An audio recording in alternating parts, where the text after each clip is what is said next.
हरे कृष्णा। श्रील प्रभुपाद की जय।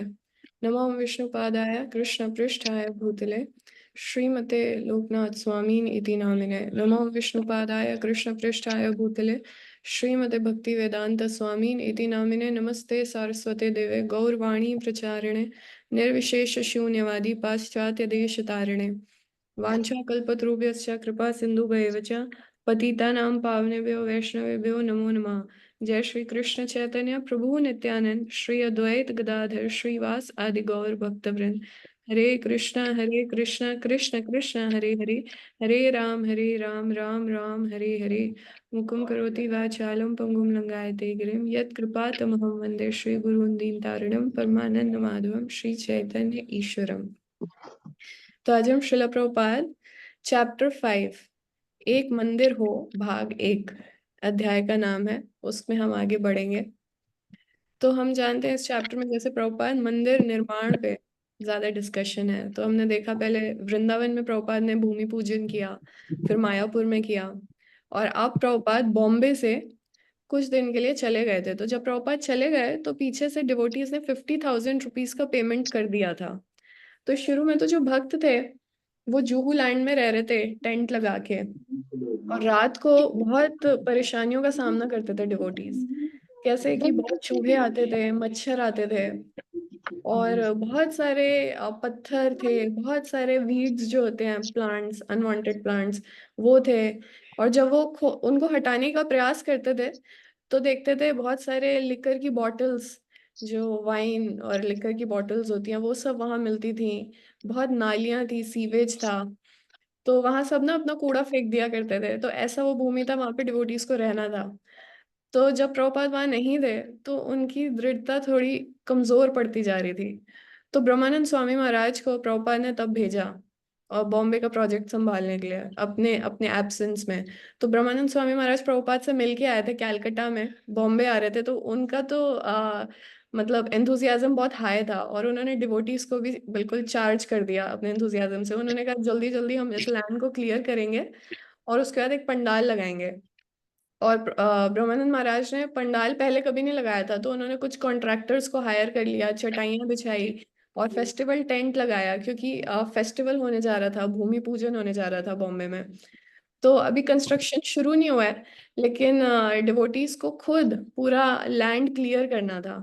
तो जो मिस्टर सेठी थे, वहाँ के जुहू के लाइफ मेंबर थे और नेबर भी थे, उन्होंने भी बहुत हेल्प किया कि वो सब जो वीड्स हैं, जो वहाँ पे बहुत सारा उपजाऊ चीजें जो आ रही हैं जो कि नहीं चाहिए, उसको हटाने में डिवोटीज को मदद करने के लिए काफी सारे लाइफ मेंबर्स को आगे बुलाया मिस्टर सेठी ने कि आप आगे हेल्प करो।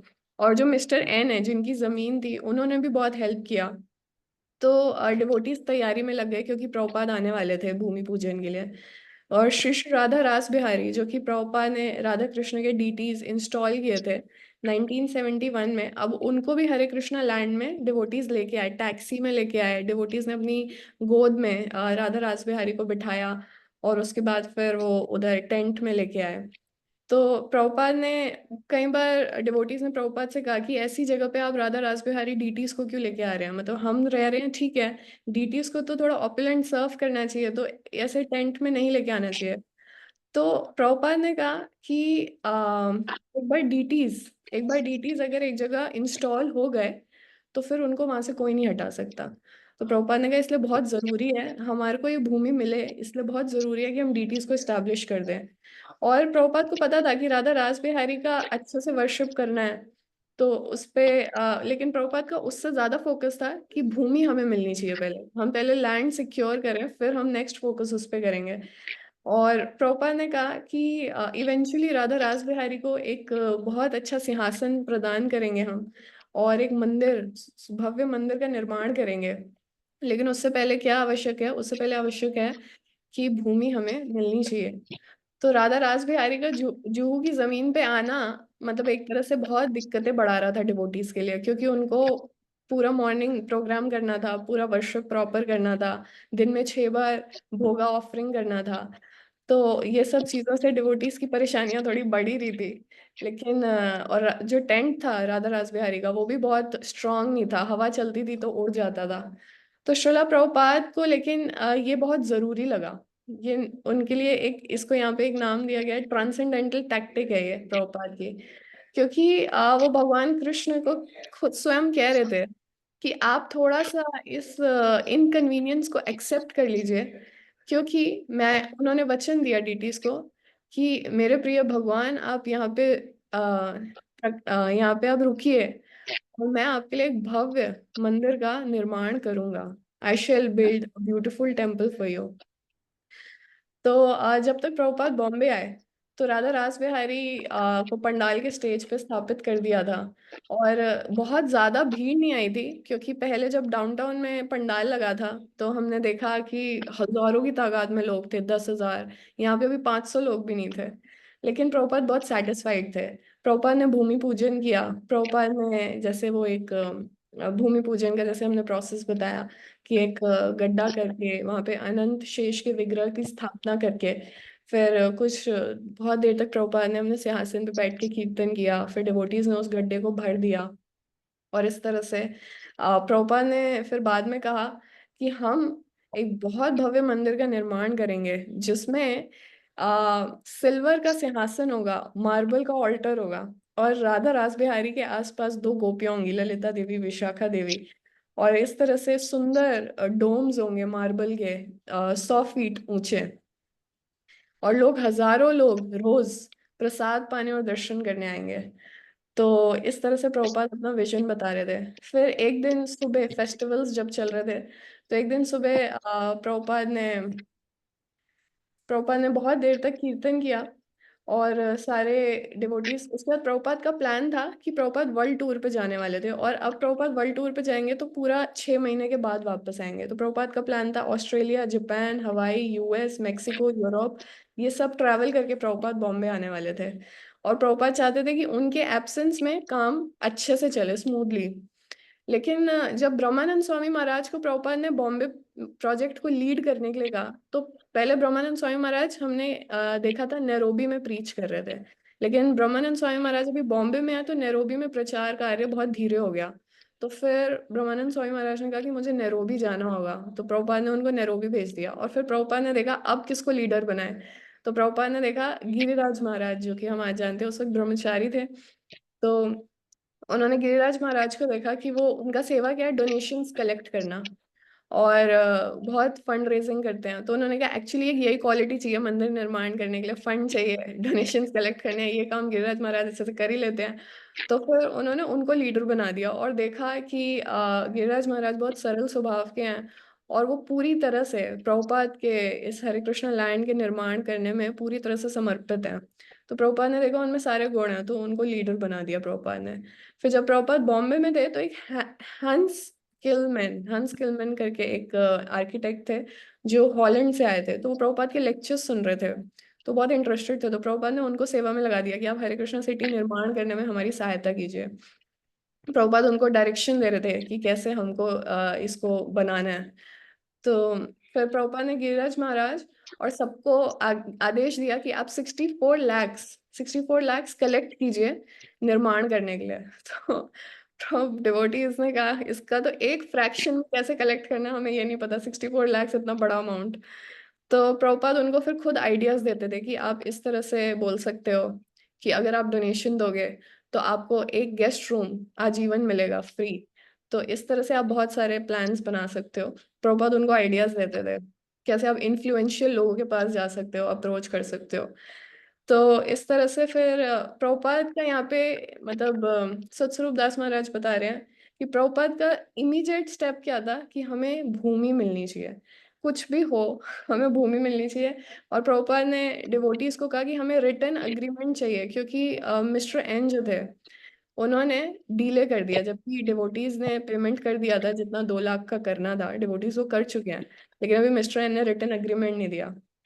तो प्रभुपाद के बारे में यहाँ ग्लोरिफिकेशन करते हैं सतस्वरूप दास महाराज कि प्रभुपाद के अंदर एक एक्स्ट्रा ऑर्डिनरी एबिलिटी थी कि उनका जो आध्यात्मिक दृष्टि जो भी रहती थी उसको वो फिजिकल रियलिटी में कन्वर्ट कर देते थे, उसको वो प्रकट कर देते थे। और वो इस भौतिक जगत के एक भाग को पूरी तरह से आध्यात्मिक में ट्रांसफॉर्म कर देते थे, अपनी मतलब ट्रांसफॉर्म कर देते थे स्पिरिचुअल एनर्जी में। तो उससे क्या होता था, एक जो साधारण व्यक्ति है वो भी आध्यात्मिकता को समझ पाता था। तो ये प्रभुपाद का अथक प्रयास था इसमें। जैसे यहाँ पे बताते हैं कि एक आध्यात्मिक व्यक्ति है, उससे क्या एक्सपेक्ट किया जाता है कि वो भौतिक जगत से दूर रहे, और ये पैसों के मामले में मनी और मटेरियल लोगों से दूर रहे। और वैदिक शास्त्र के भी आदेश हैं ये, लेकिन प्रभुपाद यहाँ पे श्रील रूप गोस्वामी के सिद्धांत को पूरी तरह से पालन कर रहे हैं। उनका सिद्धांत ये है कि जो हर भौतिक चीज है उसमें प्रभुपाद आध्यात्मिकता के गुण उसको कन्वर्ट कर देते थे, आध्यात्मिकता में, स्पिरिचुअल में। वो हर उसमें पोटेंशियल देखते थे, हर भौतिक चीज में पोटेंशियल देखते थे, और उसको भगवान की सेवा में लगा के पूरी तरह से स्पिरिचुअल उसका स्वभाव प्रकट कर देते थे उस भौतिक चीज का। तो इस प्रिंसिपल को फॉलो कौन कर सकता है, यहाँ पे बताते हैं, एक एक्सपर्ट डिवोटी। तो प्रभुपाद यहाँ पे, हालांकि हमें कोई भी बाहर से देखेगा तो पूरी तरह से भौतिक कार्यों में लगे हैं, एक एक बिल्डिंग का निर्माण कर रहे हैं, एक तरह से आप देखोगे सीमेंट ईंट भूमि चाहिए, इन सब मामलों में पूरी तरह से प्रभुपाद का ब्रेन लगा हुआ है। लेकिन प्रभुपाद भौतिक नहीं है, प्रभुपाद पूरी तरह से स्पिरिचुअल एनर्जी, आध्यात्मिक शक्ति के पूरी तरह से संपर्क में है। प्रभुपाद सब कुछ उनके लिए कर रहे हैं। तो जैसे यहाँ पे बताते हैं कि वेद शास्त्रों में हम देखते हैं नारद मुनि, नारद मुनि का एक क्या गुण था कि वो मृगारी को उन्होंने भक्त बना दिया। कोई भी मटेरियलिस्टिक मैन को नारद मुनि भक्त बनाते थे, तो उनको चिंतामणि ऐसा टैग दिया गया कि वो चिंतामणि है।